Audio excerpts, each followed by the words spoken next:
The Samsung Galaxy S24 Ultra embraces what it means to be Ultra, a phone that transcends the smartphone category. It offers more than any other phone and somehow manages to improve upon last year's Ultra in every way. The Galaxy S24 Ultra has better battery life, faster performance, and even better cameras, so you will also pay a bit more for the improvements.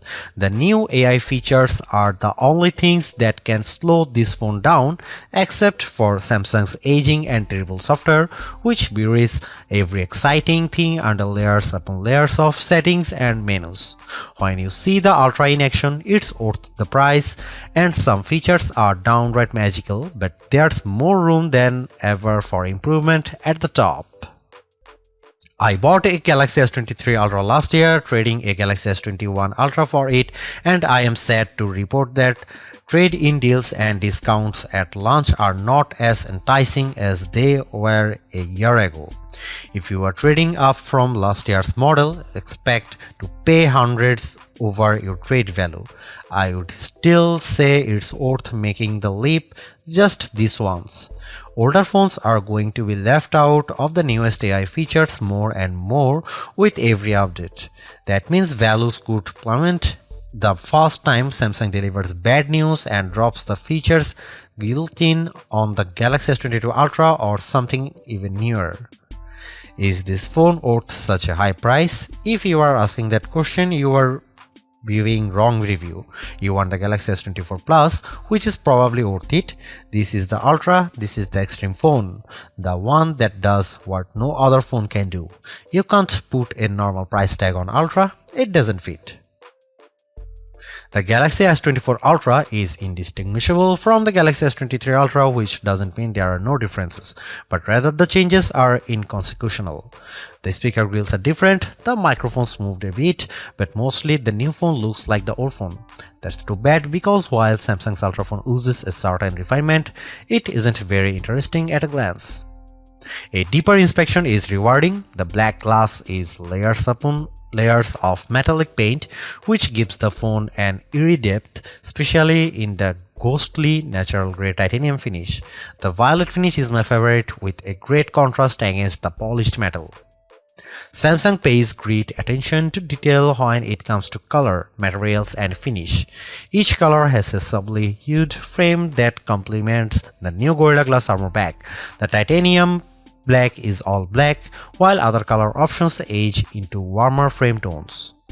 Apple fans like to point out of the symmetry of their phone as a pinnacle of its design. Frankly, Samsung is more smart than symmetrical. I prefer having power and volume buttons on the same side. It means I don't fill my photo gallery with accidental screenshots every time I grab my phone. Like Apple, Samsung has opted for titanium on the frame this year, but it doesn't make as much difference as it does on my iPhone 15 Pro Max.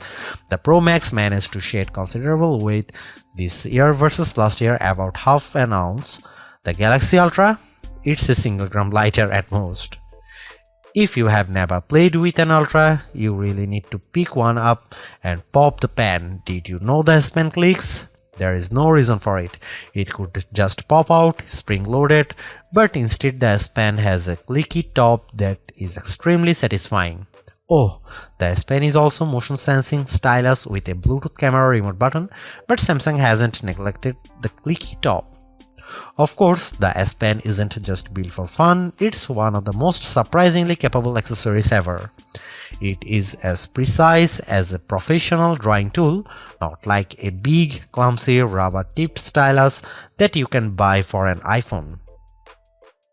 It also has Bluetooth built in, so the side button can act as a remote control for other features on your phone, especially the camera. That's right, the Galaxy S24 Ultra ships with a remote camera shutter release, which is an accessory I actually bought to go with my Nikon DSLR. The Galaxy S24 Ultra is flat this year, ending a run of screen curvature that began with the double black diamond slope of the Galaxy Note Edge and subtly resolved itself into a signature Samsung look that refined and reduced the effect of the bezel around the edges. On the front and back, Galaxy S23 Ultra has gently rounded curves that make the phone feel much nicer to hold.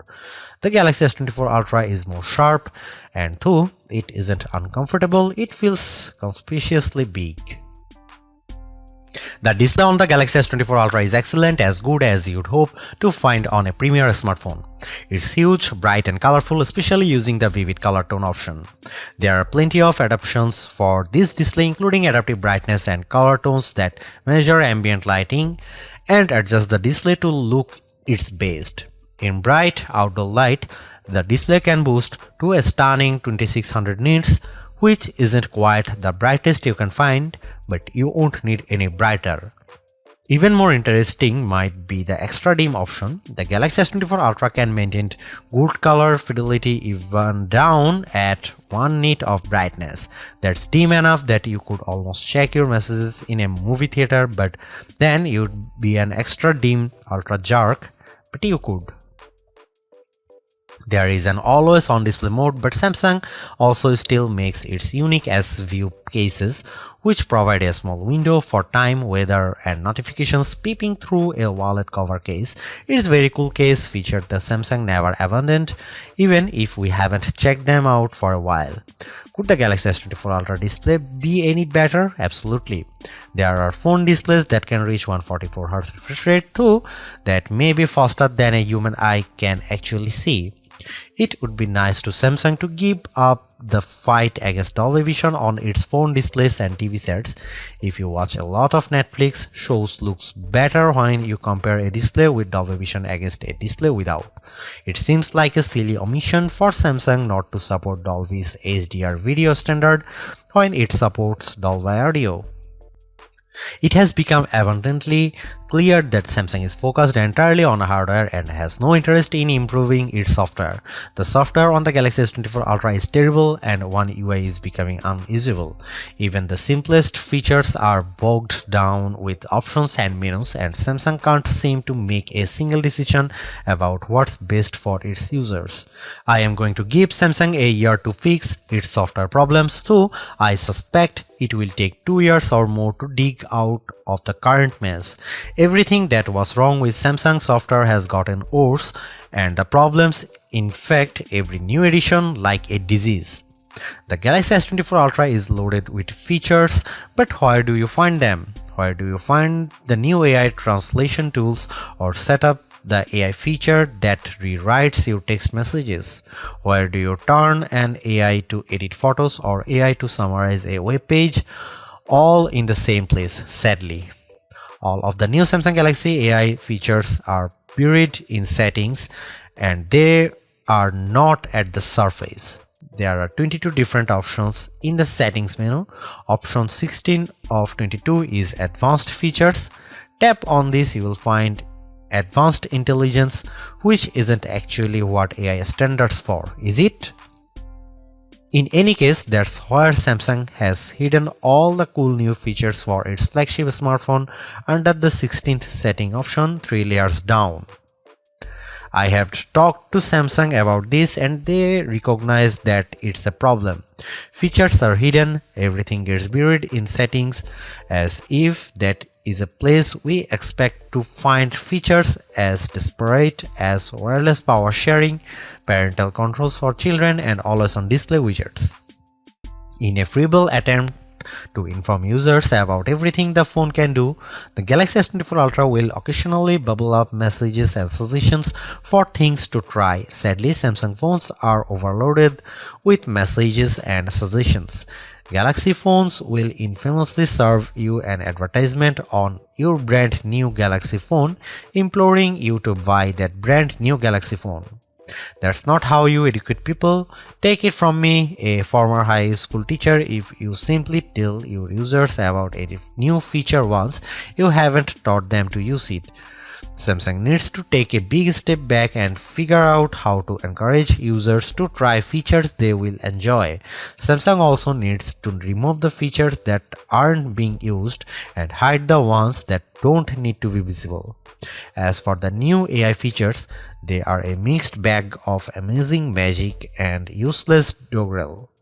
If you get a chance to use the AI translation on a phone call, it's like science fiction. It feels like you have stuck a babblefish into your ear and you are living in a fantasy future. Samsung could write "Don't panic" on the phone and ship it with a towel.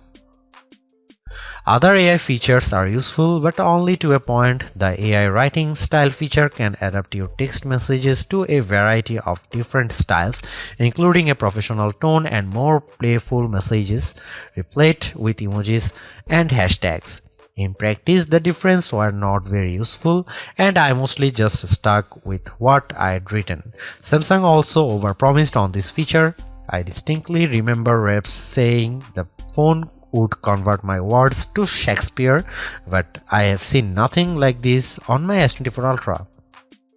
These writing style and translation features are built into the Samsung keyboard, so they work across multiple apps. Unfortunately, Samsung has utterly broken its software keyboard during my test period. I had some of the worst trouble with autocorrect and an on-screen keyboard that I have ever had. The keyboard would often capitalize words in the middle of a sentence for no reason, even worse. It would autocorrect partial words and automatically insert some nonsensical phrase or string of characters into my typing. While typing contractions, most keyboards are smart enough to insert the apostrophe, but on the Samsung keyboard, the autocorrect tried to insert whole new words after my contraction. It was making up content out of context, and it was completely wrong. When I went back to change the error, the keyboard was quite unfriendly. While the Apple iPhone keyboard assumes that a backspace after autocorrect means the autocorrection was bad, the Samsung keyboard sticks to its guns and makes changing errors incredibly tedious. I suspect that if I am diligent with the Samsung keyboard and I keep correcting all of its elementary errors, I will eventually teach to it write properly. I don't have time for this. I'm not sure how Samsung broke its keyboard so badly, but it's terrible and needs an immediate update. The Galaxy S23 Ultra was our overall best camera phone of last year, so rumors that Samsung would be dropping the optical zoom from 10x to 5x set off a flurry of concern. The 10x zoom was the standout feature on the Galaxy S23 Ultra. Aside from the 200 megapixel sensor, the two zoom lenses, the 100x digital astrophotography, the AI image enhancements, and everything else the phone could do. Still, it's odd for Samsung to take a step backwards, especially where specs are concerned. Let's start with the Galaxy S24 Ultra's 5x zoom lens. Samsung has not taken a step backwards, more a step sideways. The Galaxy S24 Ultra still has the best zoom camera you can find on a smartphone. It's better than the Galaxy S23 Ultra's 10x zoom, and it's much better than the 5x zoom you will find on the iPhone 15 Pro Max most of the time, like when you are really using the zoom to its full extent. When you zoom in to 10x or even 100x, the Galaxy S24 Ultra produces images with better color and much better dynamic range than the Galaxy S23 Ultra. Where the older camera made images look flat, you will see more depth and shadow with the Galaxy S24 Ultra. What you won't see is plenty of detail. Samsung has sacrificed the fine details in images for better overall quality. It's good trade. Those 10x and 100x zoom images from the S23 Ultra look terrible. Sure, you could make out some details, but they are mixed with noise and blur like a virtual chopped salad. On the Galaxy S24 Ultra, you won't see as much, but you will be happier sharing those photos because they actually look like good pictures rather than police evidence. Check out some camera sample from Galaxy S24 Ultra and some comparison between Galaxy S24 Ultra, S23 Ultra or iPhone 15 Pro Max.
Ever since Apple started making its own Bionic chipset for the iPhone, we haven't seen an Android phone that could beat Apple's best iPhone in raw performance. That ends with the Galaxy S24 Ultra. The Ultra is just as fast as the iPhone 15 Pro Max, and in many ways, it's even faster. You may never notice the performance gains, but I have to give credit where credit is due. Qualcomm and Samsung have managed to top Apple's silicon for the first time in years. What does that mean? In the real world, everything that you could do on your smartphone, you can now do faster. If you play games like Call of Duty Mobile or Genshin Impact, you can play at the highest settings and experience fluid frame rates and stutter-free gaming. Pair your game with an Xbox or PlayStation controller via Bluetooth and you will be destroying noobs on pathetic pixels and cheap Motorola phones in your multiplayer arena of choice. Seriously, having a phone that responds so quickly to your commands and movements is a huge win for multiplayer games. Is the Galaxy S24 Ultra a gaming phone? Then you'd better believe it. I tested the Galaxy S24 Ultra against the Asus ROG Phone 8 Pro, a phone that is truly made for gaming. The Galaxy S24 Ultra had no problem beating the ROG Phone 8 in every metric, even producing a higher frame rates on the newest games. If gaming is not your thing, you can still feel the performance benefits. I edit photos in Adobe Lightroom, and on my Galaxy S24 Ultra I can move the adjustment sliders freely and watch my photo change in real time. In side-by-side tests using the new Adobe intelligent masking features, the Galaxy S24 Ultra was able to find and select my foreground subject in seconds faster than my older Galaxy S23 Ultra. The only features that cause a delay on the Galaxy S24 Ultra are the new AI features, and that's ironic. For the first time in years, Samsung commands a lead over its rival Apple, but it loaded the Galaxy S24 Ultra with AI features that Apple has skipped so far. Instead of feeling like everything moves faster on my Galaxy, I have to wait while the AI composes new text messages or makes edits in the photo gallery. Those features aren't worth the wait if there was no waiting. If writing suggestions appeared in real time the way Adobe Lightroom changes my photos, I'd be amazed by the AI tools and I'd use them more often. Instead, every time I see the AI starts logo appear, I see a stop sign. You won't find a phone with longer battery life than the Galaxy S24 Ultra. In our lab testing, which involves continuously browsing the web on 5G until the battery runs out, the Galaxy S24 Ultra in its default adaptive display mode lasted a huge 16 hours and 45 minutes. That beats the impressive 14 hours and 2 minutes the iPhone 15 Pro Max managed in our testing. It also outlasts the Galaxy S23 Ultra by more than 2 hours, as beats many other Android phones too. You'd have to buy a hardcore gaming phone with a massive battery inside like the Red Magic 9 Pro with its 6500 mAh cell to get any more battery life from your phone. Samsung didn't increase the size of the battery over last year's Ultra, it just improved power management on the Galaxy S24 Ultra so it saves more juice. The adaptive screen settings can be aggressive, but you can turn them off if you need a bright display all time. You can also adjust settings like screen resolution and processor performance to save more power. There are even more extreme options. Samsung used to have an ultra power saving mode, but now that's just another setting under the power saving features, letting you limit the apps available, turn off edge panels, dim the display, and generally shut down everything you don't need to conserve every watt.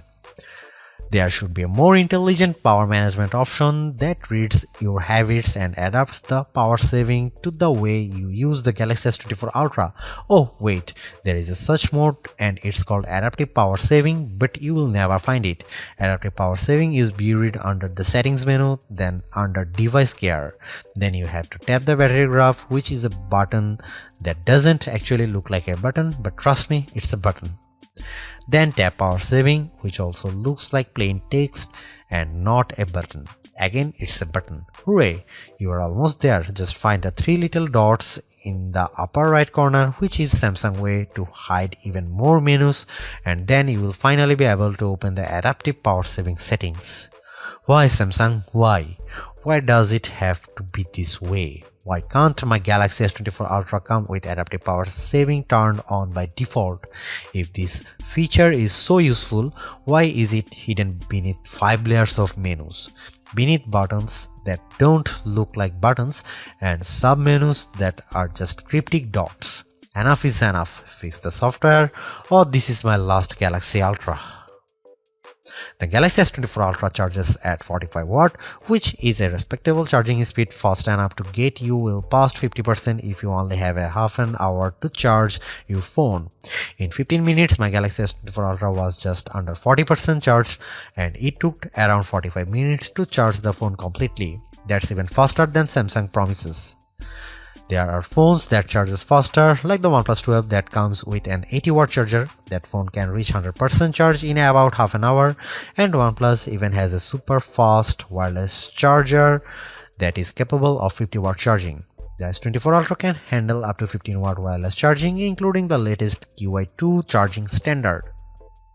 The Galaxy S24 Ultra can also charge other devices wirelessly, and if you can find wireless power sharing in the settings menu, I will personally send you a price instead.